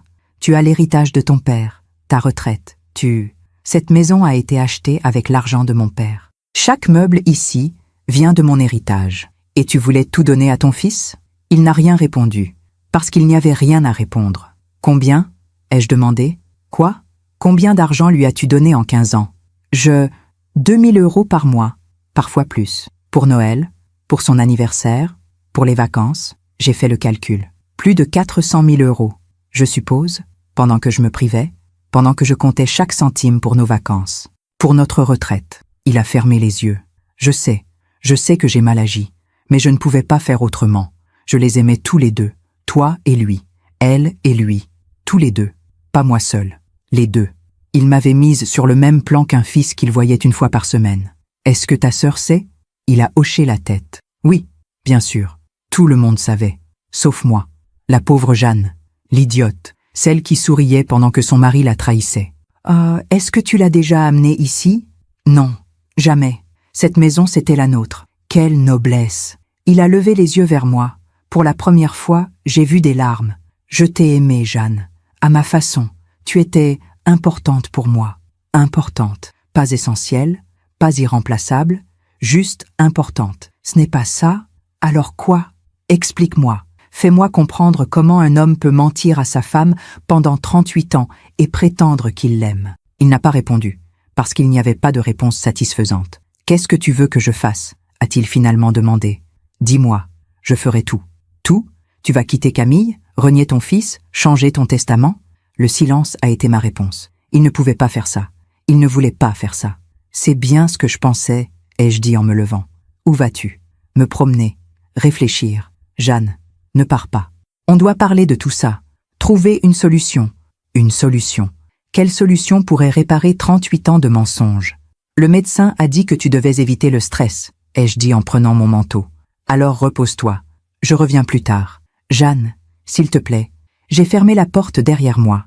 J'ai marché dans les rues de Versailles pendant des heures, devant le château, dans les jardins, le long des bassins, des endroits où nous avions marché ensemble, où nous avions été heureux, ou du moins où j'avais cru que nous étions heureux. Les gens me croisaient, des familles, des couples, des touristes qui prenaient des photos. Ils me voyaient comme une vieille dame élégante qui se promenait tranquillement. Ils ne voyaient pas que ma vie venait de s'effondrer. J'ai pensé à partir, tout quitter, prendre ma voiture et rouler jusqu'à la mer, commencer une nouvelle vie ailleurs. Mais où irais-je? J'avais 68 ans, pas de famille, pas d'amis proches, juste une vie qui s'était construite autour d'un homme qui n'avait jamais été vraiment mien. J'ai pensé à me battre, appeler un avocat, contester le testament, réclamer ma part, dénoncer ces mensonges. Mais pourquoi? Pour garder une maison remplie de souvenirs faux? Pour rester mariée à un homme qui en aimait une autre? J'ai pensé à me venger, aller voir Camille, tout lui dire, briser leur bulle, leur faire mal comme il m'avait fait mal. Mais à quoi bon? La vengeance ne réparerait rien. Elle me rendrait juste aussi mesquine que lui. Alors j'ai pensé à la seule chose qui me restait, ma dignité. Je suis rentrée à la maison au coucher du soleil. Renaud était toujours au salon. Il n'avait pas bougé. Il avait pleuré. Ses yeux étaient rouges. « Jeanne, je vais préparer le dîner », ai-je dit calmement. « On peut parler ?» « Il n'y a plus rien à dire, Renaud. J'ai préparé une soupe, du pain, une salade. Nous avons mangé en silence. Chaque bouchée me pesait, mais je mangeais, parce que la vie continuait. Malgré tout, après le dîner, je suis montée dans la chambre d'Ami. « Tu ne dors pas avec moi ?» a-t-il demandé du bas de l'escalier. « Non. Jeanne, s'il te plaît. Bonne nuit, Renaud. » J'ai fermé la porte. Je me suis allongée sur le lit. Et pour la première fois depuis des jours, j'ai dormi. Pas bien, pas profondément. Mais j'ai dormi, parce que j'avais pris ma décision. Je ne partirai pas, je ne me vengerai pas, je ne me battrai pas, je ferai quelque chose de plus puissant, je lâcherai prise. Les jours suivants ont été étranges. Nous vivions dans la même maison, nous mangions aux mêmes heures, nous parlions de choses banales. « Tu as pris tes médicaments ? » ?»« Oui. »« Tu veux que je prépare du poisson ce soir ? » ?»« Comme tu veux. » Mais entre nous, il y avait un gouffre, un silence épais, lourd, insupportable. Renaud essayait de me parler, de s'expliquer, de me demander pardon. « Jeanne, on ne peut pas continuer comme ça. » « Je sais. Alors qu'est-ce qu'on fait ? » Je réfléchis. Et je réfléchissais. Vraiment. Je passais mes journées à marcher dans le jardin, à regarder le magnolia qui perdait ses feuilles, à écouter le silence de cette maison qui n'était plus un foyer. J'ai pensé à ma vie, à tout ce que j'avais été, à tout ce que je n'étais plus. J'avais été professeur, une bonne professeure. Mes élèves m'aimaient bien. Ils me respectaient. J'avais transmis quelque chose, la littérature, l'amour des mots, la beauté des histoires. J'avais été une fille aimante. J'avais pris soin de mes parents jusqu'à leur mort. Mon père m'avait laissé son héritage en me disant « Sois heureuse, ma petite, c'est tout ce que je veux pour toi. » J'avais essayé d'être heureuse, avec Renaud, dans cette maison, dans cette vie. Mais le bonheur construit sur un mensonge n'est pas vraiment du bonheur. C'est juste une illusion qui finit toujours par se briser. J'ai pensé aussi à ce que je voulais maintenant. Pas ce que je devais faire, pas ce qu'on attendait de moi, mais ce que je voulais vraiment. Est-ce que je voulais rester mariée à Renaud? Continuer à vivre dans cette maison en faisant semblant? Pardonner et oublier comme si rien ne s'était passé? Non. Est-ce que je voulais me battre? Traîner Renaud devant un juge? Récupérer chaque centime? Détruire sa réputation? Faire en sorte qu'il paie pour ce qu'il m'avait fait? Non plus, parce que la vengeance ne m'intéressait pas. La colère brûle celui qui la porte plus que celui contre qui elle est dirigée. Et je ne voulais plus brûler. J'avais assez souffert. Ce que je voulais, c'était simple. Je voulais ma liberté. Je voulais partir, recommencer, vivre ce qu'il me restait de vie sans mensonge, sans douleur, sans le poids de cette trahison. Mais pour partir, il fallait que je sois claire, lucide, que je prenne les bonnes décisions. Un matin, j'ai appelé un avocat, Maître Beaumont, une femme que j'avais connue autrefois, une ancienne élève devenue une avocate respectée. « Jeanne ? Quelle surprise! Comment allez-vous? J'ai besoin de vos conseils, maître. C'est personnel. Bien sûr, venez me voir demain à mon cabinet. 15 heures, ça vous convient? Parfait. Je ne l'ai pas dit à Renaud. Je lui ai simplement annoncé que je sortais. Où vas-tu? Voir une amie. Un mensonge. Mon premier vrai mensonge en 38 ans de mariage. Et je n'ai ressenti aucune culpabilité. Le cabinet de Maître Beaumont était élégant, moderne, des meubles en verre et en acier. Des tableaux contemporains au mur, elle m'a accueilli chaleureusement. « Madame Giroux, vous n'avez pas changé, toujours aussi élégante. Merci, maître, vous aussi. » Nous nous sommes assises. Elle m'a offert du thé. « Alors, dites-moi, qu'est-ce qui vous amène ?» J'ai respiré profondément. Puis, je lui ai tout raconté. Renaud, Camille, Lucas, les 15 ans de mensonges, le testament, les 400 000 € donnés à l'autre famille. Elle m'a écouté sans m'interrompre, en prenant des notes. Son visage restait professionnel, mais je voyais la compassion dans ses yeux. Quand j'ai eu fini, elle a posé son stylo. « Je suis vraiment désolée, Jeanne. Vraiment. Merci. Mais je ne suis pas venue pour chercher de la compassion. Je suis venue pour savoir ce que je peux faire. Légalement. » Elle a hoché la tête. « Vous avez plusieurs options. Je vous écoute. Premièrement, le divorce. Vous avez toutes les preuves nécessaires. Adultère, détournement de fonds conjugaux. Vous pouvez demander des dommages et intérêts substantiels. Combien de temps prendrait un divorce? Entre 1 an et 2 ans. Peut-être plus s'il conteste. 1 an, 2 ans. À me battre, à revivre cette douleur devant un juge, à étaler ma vie privée dans un tribunal. Non, je ne voulais pas ça. Deuxièmement, vous pouvez contester le testament. Cette maison a été achetée avec votre héritage. Vous avez des droits. Nous pouvons faire annuler le testament et vous assurer de garder vos biens. Et si je ne veux pas de procès? Elle m'a regardé avec surprise. Vous ne voulez pas vous battre? Non. Je veux partir, proprement, dignement, sans violence. Elle a réfléchi un moment. Alors, il faut négocier. Un partage à l'amiable. Vous récupérez votre héritage, la maison, vos comptes, et vous le laissez partir. C'est possible? Tout est possible si les 2 parties sont d'accord. Mais il faudra qu'il accepte de modifier son testament, de renoncer à vos biens. Et si je ne veux pas la maison? Elle a froncé les sourcils. Comment ça? Cette maison est remplie de mensonges. Je ne veux plus y vivre. Je veux vendre, partir, recommencer ailleurs. Alors nous vendons la maison. Vous récupérez votre part, plus les dommages pour les années de tromperie. Et vous partez. Sans procès? Si Renaud est intelligent, il acceptera. Sinon, vous avez assez de preuves pour le ruiner devant un juge. J'ai souri, pour la première fois depuis des jours. Préparez les documents, maître. Je vais lui parler. Ce soir-là, j'ai préparé le dîner comme d'habitude. Un pot-au-feu. Le plat préféré de Renaud. Celui que je lui faisais quand il rentrait fatigué. Nous avons mangé en silence. Puis j'ai posé ma fourchette. Renaud. Oui, j'ai vu un avocat aujourd'hui. Son visage s'est décomposé. Tu vas demander le divorce? Oui. Il a fermé les yeux. Ses mains tremblaient. Je comprends. Mais je ne veux pas de procès. Je ne veux pas de bataille. Je veux juste partir. Il a levé les yeux vers moi. Qu'est-ce que tu veux? Je veux que nous vendions cette maison. Je récupère ma part, mon héritage, ce qui me revient de droit. Toi, tu gardes tes comptes, tes placements, et tu fais ce que tu veux avec. Donne tout à Lucas si tu veux. Ça ne me regarde plus. Il a réfléchi, lentement, comme s'il pesait chaque mot. Et après, je pars. Tu vis ta vie avec Camille, officiellement cette fois, sans mensonge. Tu ne veux pas essayer? Reconstruire? J'ai secoué la tête doucement. Il n'y a rien à reconstruire, Renaud. Il n'y a jamais rien eu. Juste un mensonge. Ses yeux se sont remplis de larmes. Je t'ai aimée, Jeanne, à ma façon. Je sais, mais ta façon n'était pas assez. Il a baissé la tête. Il pleurait maintenant. Des sanglots silencieux qui secouaient ses épaules. Je suis désolée, tellement désolée. Et pour la première fois, je crois qu'il l'était vraiment. Pas désolé de m'avoir trompée. Mais désolé d'avoir été découvert. Désolé de perdre son confort. Désolé que son arrangement parfait s'effondre. Acceptes-tu mes conditions? Ai-je demandé calmement. Il a hoché la tête sans lever les yeux. Oui, bien. Mon avocat préparera les documents. Nous signerons. Et ce sera fini. Où iras-tu? Je ne sais pas encore, loin. Quelque part où je pourrais respirer. Il a essayé de me prendre la main. Je l'ai retirée. S'il te plaît, Jeanne, laisse-moi au moins... Non. Ne me touche plus. Ne me parle plus. Nous vivrons ici en colocataire jusqu'à la vente de la maison.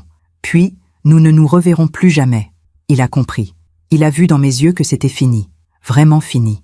Cette nuit-là, j'ai dormi profondément pour la première fois depuis des semaines. Parce que j'avais repris le contrôle. Parce que j'avais choisi. Parce que j'avais agi. Les semaines suivantes ont été mécaniques. L'avocat a préparé les documents. Renaud a signé sans protester. Nous avons mis la maison en vente. Les acheteurs sont venus. Un jeune couple, avec un bébé. Ils regardèrent le magnolia dans le jardin avec émerveillement. « C'est magnifique », disait la jeune femme. « On sera heureux ici. » J'ai souri. J'espérais qu'il le serait, qu'il construirait de vrais souvenirs, de vraies joies, pas des mensonges dorés. J'ai trié mes affaires. J'ai gardé peu de choses. Mes livres, mes photos de famille, quelques vêtements. Le reste, je l'ai donné. Les roses blanches dans le vase, je les ai jetées. Les photos de nous, je les ai brûlées dans la cheminée. Cette vie, je la laissais derrière moi. Le jour de la signature, chez le notaire, Renaud portait un costume sombre. Il avait maigri, vieilli. Ses cheveux étaient un plus gris, son visage plus creusé, la maladie ou la culpabilité. Je ne savais pas. Nous avons signé les documents. Le notaire a enregistré la vente. L'argent a été viré sur nos comptes respectifs. Dehors, sur le trottoir, Renaud s'est tourné vers moi. « Où vas-tu maintenant? Ça ne te regarde plus. Jeanne, puis-je te demander quelque chose? Quoi? Est-ce que tu pourras un jour me pardonner? » J'ai réfléchi.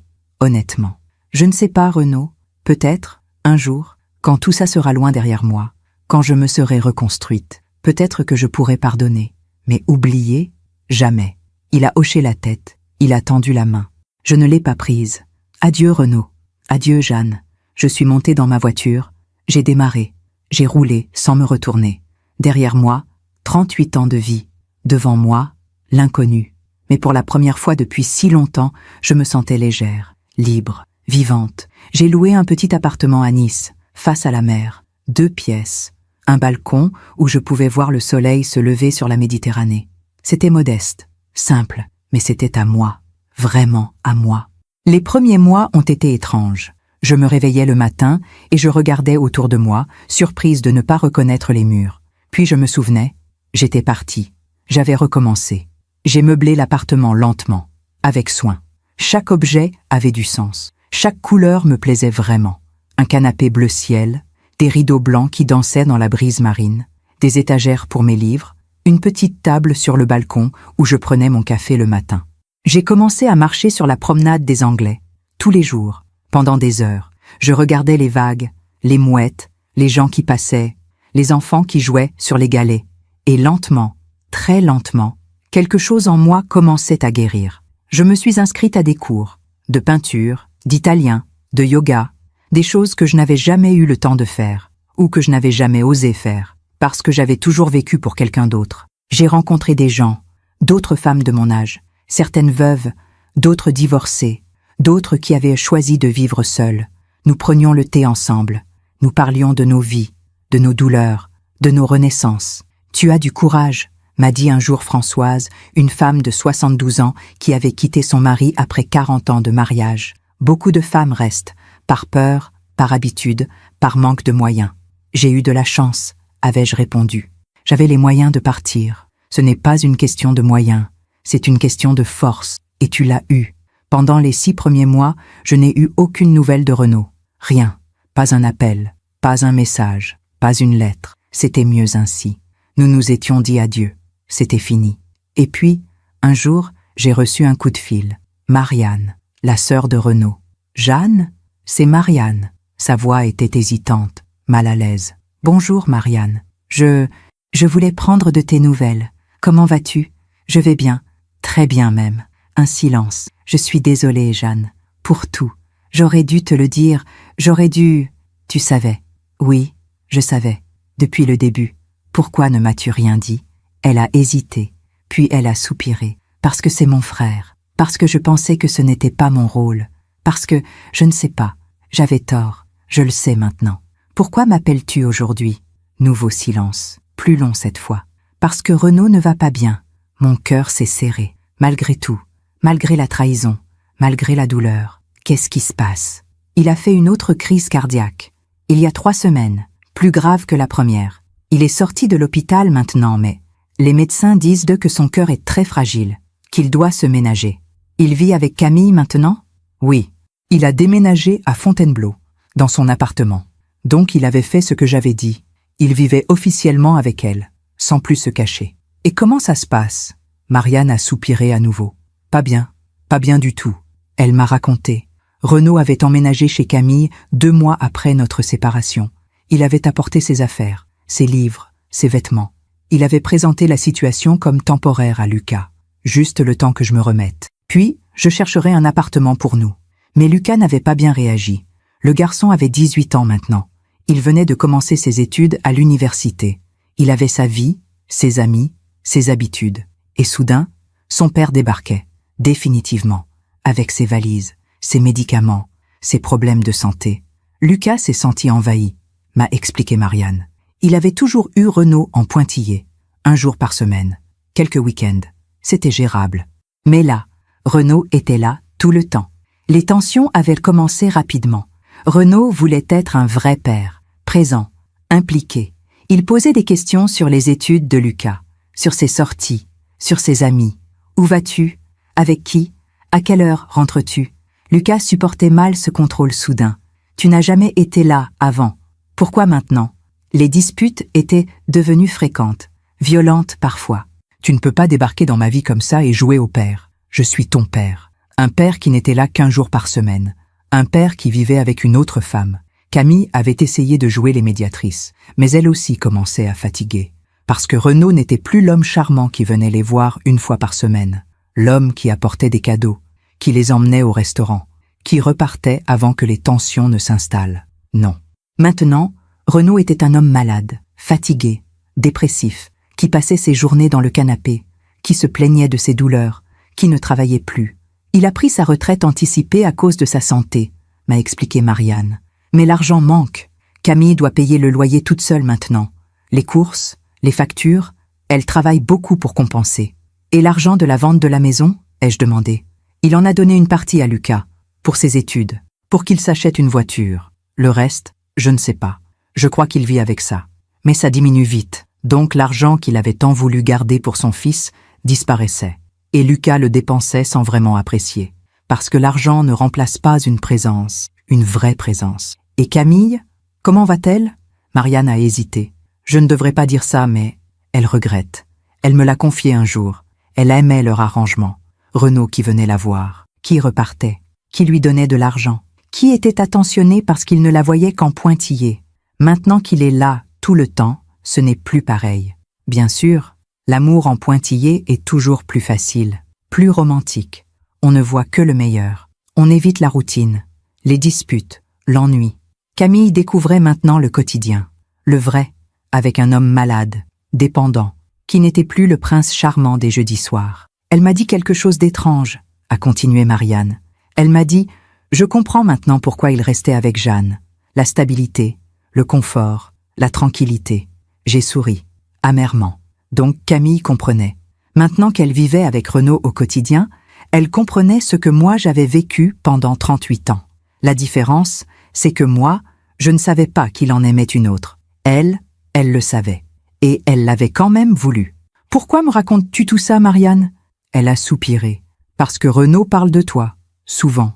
Il dit qu'il a tout perdu, que tu étais la seule femme qu'il aimait vraiment, sans condition, que Camille ne l'aime que quand c'est facile. » Quelle ironie. Il avait trahi la femme qu'il aimait vraiment pour une femme qu'il aimait en pointillé. Et maintenant qu'il vivait avec celle qu'il croyait aimer, il découvrait que l'amour au quotidien, c'est difficile, exigeant, fatigant. « Il voulait que je t'appelle, » a dit Marianne. « Il voulait savoir si tu accepterais de le voir. » J'ai ri, un rire triste. « Non, Marianne, je ne veux pas le voir. Il dit qu'il a besoin de te parler, qu'il a des choses à te dire. Il a eu 38 ans pour me parler. C'est trop tard maintenant. Je comprends. Je lui dirai. » Un silence. « Tu es heureuse, Jeanne ?» m'a-t-elle demandé doucement. « Oui, pour la première fois depuis très longtemps, je suis heureuse. Je suis contente pour toi. Vraiment. Merci, Marianne. » Nous avons raccroché. Je suis sortie sur mon balcon. J'ai regardé la mer, les vagues qui se brisaient sur les galets, le soleil qui commençait à descendre vers l'horizon. Je pensais à Renaud, dans cet appartement à Fontainebleau, avec la femme qu'il croyait aimer, avec le fils qu'il ne connaissait pas vraiment. Il avait tout eu, 2 femmes, 2 vies, 2 familles. Et maintenant qu'il ne pouvait plus jongler, maintenant qu'il devait choisir, il découvrait que ce qu'il avait choisi n'était pas ce qu'il croyait. La vie lui rendait ce qu'il avait donné. Il avait menti, manipulé, utilisé. Et maintenant, il était seul, vraiment seul, même entouré de Camille et Lucas.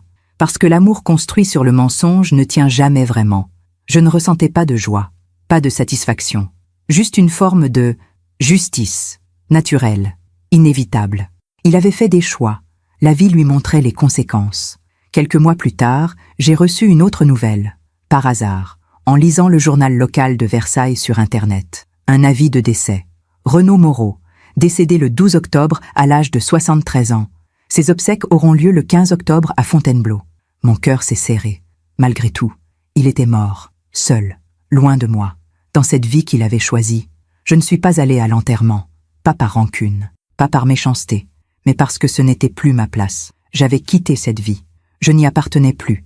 J'ai allumé une bougie sur mon balcon, ce soir-là, en regardant la mer, et j'ai pensé à lui, au jeune homme élégant que j'avais rencontré dans cette galerie d'art il y a si longtemps, à toutes les années que nous avions partagées, aux mensonges, aux douleurs, mais aussi aux quelques moments de vraie tendresse. « Repose en paix, Renaud », ai-je murmuré. « J'espère que tu as trouvé ce que tu cherchais. La vie finit toujours par rendre ce qu'on lui donne. » Lui avait donné du mensonge, il avait récolté la solitude. Moi, j'avais donné de l'amour sincère. Et même si cet amour avait été trahi, même si j'avais souffert, j'avais appris quelque chose d'essentiel. On ne peut pas contrôler ce que les autres nous font, mais on peut choisir comment on réagit. On peut choisir la dignité plutôt que la vengeance. On peut choisir de partir plutôt que de s'autodétruire. On peut choisir de recommencer plutôt que de rester prisonnière du passé. Renaud avait passé sa vie à vouloir tout avoir, et il avait fini par tout perdre. Moi, j'avais accepté de perdre ce qui n'était qu'illusion, et j'avais trouvé quelque chose de plus précieux, ma liberté, ma paix, moi-même. Cela fait 3 ans maintenant que je vis à Nice, 3 ans que j'ai quitté Versailles, que j'ai quitté Renaud, que j'ai quitté cette vie qui n'était pas vraiment la mienne. Aujourd'hui, j'ai 71 ans. Mes cheveux sont complètement blancs maintenant. Je les porte courts, libres, je ne les teins plus. Pourquoi cacher ce que je suis? Mon visage porte les marques du temps. Des rides autour des yeux, des rides autour de la bouche, mais ce ne sont plus des rides de tristesse, ce sont des rides de sourire, de rire, de vie vécue pleinement. Chaque matin, je me réveille dans mon petit appartement face à la mer. Je prépare mon café, je m'installe sur mon balcon, je regarde le soleil se lever sur la Méditerranée, et je remercie la vie de m'avoir donné cette seconde chance. J'ai appris l'italien, pas parfaitement, mais assez pour converser, pour lire Dante dans le texte, pour comprendre les opéras que j'écoute maintenant. J'ai appris à peindre, des aquarelles, des paysages marins, des fleurs, rien de génial, mais ça me fait du bien, ça me calme. J'ai appris à vivre seul et à aimer cette solitude, parce que la solitude n'est pas la même chose que la solitude que je vivais dans mon mariage. Là-bas, j'étais seul même entouré, seul dans le mensonge, seul dans l'ignorance. Ici, je suis seul par choix, et cette solitude est remplie de lectures, de promenades, d'amitiés nouvelles, de petits bonheurs quotidiens. Je fais partie maintenant d'un club de lecture. Nous sommes 8 femmes, entre 60 et 80 ans. Nous nous retrouvons une fois par mois dans un café du Vieux-Nice. Nous parlons de livres, mais aussi de nos vies, de nos histoires. Chacune a la sienne, chacune a traversé quelque chose, et nous nous soutenons, sans jugement, sans pitié, juste avec de la compréhension. J'ai aussi rencontré quelqu'un, pas un homme. Je n'en veux plus, plus jamais. Non, une amie, une vraie amie. Elle s'appelle Claire, elle a 75 ans, elle est veuve depuis 10 ans. Son mari est mort d'un cancer. Elle l'a soigné jusqu'au bout. C'était un bon mari, me dit-elle souvent. Pas parfait, mais bon, honnête, fidèle. Je lui ai raconté mon histoire. Un jour, en marchant sur la plage, elle m'a écoutée, puis elle m'a pris la main. Tu as été courageuse, Jeanne. Beaucoup de femmes ne partent jamais. Je n'avais pas le choix. Si, tu avais le choix. Tu aurais pu rester, faire semblant, continuer à vivre dans le mensonge. Beaucoup le font. Pourquoi? Par peur, par habitude, par manque d'amour-propre. Toi, tu as choisi de t'aimer assez pour partir. M'aimer assez pour partir. Ces mots sont restés avec moi, parce que c'est exactement ça. J'ai appris à m'aimer, enfin, à 68 ans. Parfois, je pense encore à Renaud. Pas souvent. Mais parfois, je pense à ce qu'il est devenu dans ces derniers mois. Seul, malade, regrettant peut-être. Je ne lui en veux plus. La colère s'est dissipée avec le temps. Maintenant, je ressens juste de la tristesse. Pour lui, pour nous, pour toutes ces années gaspillées. Mais je ne regrette rien. Ni d'être parti, ni d'avoir choisi la dignité, ni d'avoir refusé de le revoir. Parce que certaines portes, une fois fermées, doivent le rester. Je pense aussi parfois à Camille, à Lucas. Je me demande comment ils vont, si Lucas a fini ses études, s'il pense à son père, s'il comprend maintenant. Je me demande si Camille a trouvé la paix, ou si elle vit avec des regrets. Mais ce ne sont que des pensées fugaces, qui viennent et repartent comme les vagues sur le rivage. Ce qui compte vraiment, c'est maintenant. Ma vie aujourd'hui, ma paix aujourd'hui, mon bonheur aujourd'hui. J'ai appris quelque chose d'essentiel au cours de ces 3 années. On ne peut pas changer le passé. On ne peut pas effacer ce qui a été fait. On ne peut pas récupérer le temps perdu. Mais on peut choisir ce qu'on fait du temps qui reste. J'aurais pu rester amère, pleine de rancune, prisonnière de ma douleur. J'ai choisi de pardonner. Pas pour Renaud, mais pour moi. Parce que la rancune empoisonne celui qui la porte. Et je ne voulais plus être empoisonnée. J'ai appris aussi que l'amour véritable ne se mesure pas en années, ni en sacrifices, ni en souffrances endurées. L'amour véritable se mesure en honnêteté, en respect, en réciprocité, Renaud ne m'a jamais vraiment aimé. Pas de cette façon-là. Il m'a aimé comme on aime quelque chose d'utile, de confortable, de rassurant. Mais ce n'était pas de l'amour, c'était de la commodité. Aujourd'hui, je m'aime moi-même. Vraiment, j'aime cette femme que je suis devenue. Cette femme libre, forte, sereine. Une femme qui a su dire non, qui a su partir, qui a su recommencer. Le soir, sur mon balcon, je regarde souvent le coucher de soleil, le ciel qui s'embrase, orange, rose, violet, puis bleu nuit. Et je pense à toutes les femmes qui vivent ce que j'ai vécu, toutes ces femmes qui se taisent, qui endurent, qui font semblant, toutes ces femmes qui ont peur de partir, qui pensent qu'elles sont trop vieilles, trop pauvres, trop seules. Je voudrais leur dire quelque chose. Je voudrais leur dire qu'il n'est jamais trop tard, qu'on peut recommencer à tout âge, que la liberté vaut tous les sacrifices. Je voudrais leur dire que oui, c'est difficile. Oui, c'est effrayant. Oui, on a peur de l'inconnu. Mais rester dans une vie qui nous détruit, c'est pire. Je voudrais leur dire qu'elles méritent mieux. Qu'elles méritent la vérité, le respect, l'amour véritable, et que si elles ne peuvent pas l'avoir avec quelqu'un d'autre, elles peuvent se le donner à elles-mêmes. Parce que c'est ce que j'ai fait. Je me suis choisie, enfin, après une vie passée à choisir les autres, à m'adapter, à me plier, à me taire. J'ai 71 ans. J'ai peut-être encore 10 ans à vivre, peut-être 15, peut-être 20 si j'ai de la chance. Mais ces années-là, elles sont à moi, vraiment à moi. Je ne les passerai pas à mentir, ou à vivre dans le mensonge de quelqu'un d'autre. Je les passerai à être moi, pleinement, honnêtement. Hier, j'ai reçu une lettre, de Lucas. Je ne sais pas comment il a trouvé mon adresse. Peut-être Marianne la lui a-t-elle donnée. Il écrivait « Madame Giroux, vous ne me connaissez pas. Je suis Lucas, le fils de Renaud. Je sais que ma simple existence vous a causé beaucoup de souffrance. Je sais que mon père vous a menti, trahi, abandonné. Je voulais vous dire que je suis désolé, même si je n'y suis pour rien. Je suis désolé que vous ayez dû souffrir à cause de notre existence. Mon père est mort il y a presque 3 ans maintenant. Avant de mourir, il parlait souvent de vous. Il disait que vous étiez la meilleure personne qu'il ait jamais connue, qu'il avait tout gâché, qu'il vous avait perdu par sa propre faute. Je ne sais pas si cela vous console. Probablement pas. Mais je voulais que vous sachiez. Je voulais aussi vous dire que j'ai compris quelque chose en grandissant. Mon père n'a été un vrai père pour personne, ni pour moi, ni pour vous en tant qu'époux. Il était là, en pointillé, toujours entre deux vies, jamais vraiment présent nulle part. Vous avez eu le courage de partir. Ma mère ne l'a jamais eu. Elle vit toujours dans cet appartement à Fontainebleau, seule maintenant, amère, pleine de regrets. Moi, j'ai coupé les ponts avec elle. Parce que je ne supporte plus sa façon de toujours se plaindre, de toujours se victimiser. Je me suis construit tout seul, comme vous, et je voulais vous remercier, pas directement, mais de façon indirecte, parce que votre courage m'a montré qu'on peut partir, qu'on peut se reconstruire, qu'on peut choisir sa vie. J'espère que vous allez bien, que vous avez trouvé la paix. Respectueusement, Lucas. J'ai lu cette lettre plusieurs fois. J'ai pleuré, pas de tristesse, mais d'émotion. Ce garçon, cet enfant que je n'avais jamais voulu connaître, il avait compris. Il avait vu ce que Renaud était vraiment.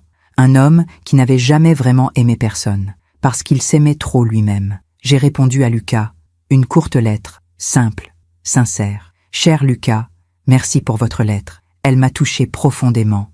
Vous n'avez pas à vous excuser. Vous n'êtes responsable de rien. Vous êtes né. Ce n'est pas un crime. C'est un miracle. Votre père a fait des choix. Nous en payons toutes les conséquences. Mais la vie continue. Je suis heureuse de savoir que vous vous êtes construit, que vous avez trouvé votre chemin. Je vous souhaite tout le bonheur du monde. Prenez soin de vous. Jeanne. Merci de m'avoir écouté jusqu'au bout.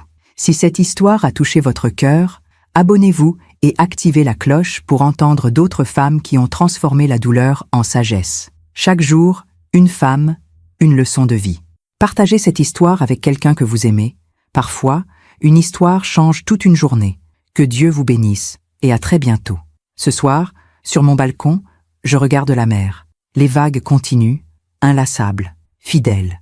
Elles viennent, elles repartent, elles reviennent. Comme la vie, comme les épreuves, comme la guérison. J'ai 71 ans. J'ai perdu 38 ans de ma vie dans un mensonge, mais j'ai gagné 3 ans de vérité. Et ces 3 ans valent plus que toutes ces années perdues, parce que j'ai appris quelque chose que je n'aurais jamais appris autrement. On peut survivre à la trahison. On peut survivre à la douleur. On peut survivre à la perte de tout ce qu'on croyait être notre vie. Et on peut même faire mieux que survivre. On peut renaître. Si mon histoire aide ne serait-ce qu'une femme à ouvrir les yeux, alors tout cela aura eu un sens. Si une seule personne qui m'écoute comprend qu'elle mérite mieux, qu'elle peut partir, qu'elle peut recommencer, alors ma douleur n'aura pas été vaine. Nous méritons tous la vérité, le respect, l'amour véritable. Et si nous ne pouvons pas l'obtenir des autres, nous devons nous le donner à nous-mêmes. C'est la plus grande leçon de ma vie, et je la partage avec vous aujourd'hui, dans l'espoir qu'elle vous aide, qu'elle vous éclaire, qu'elle vous donne la force de choisir, de vous choisir. Le soleil se couche maintenant sur la mer, le ciel est magnifique, rouge, doré, infini, et je souris, parce que demain il se lèvera à nouveau, et moi aussi.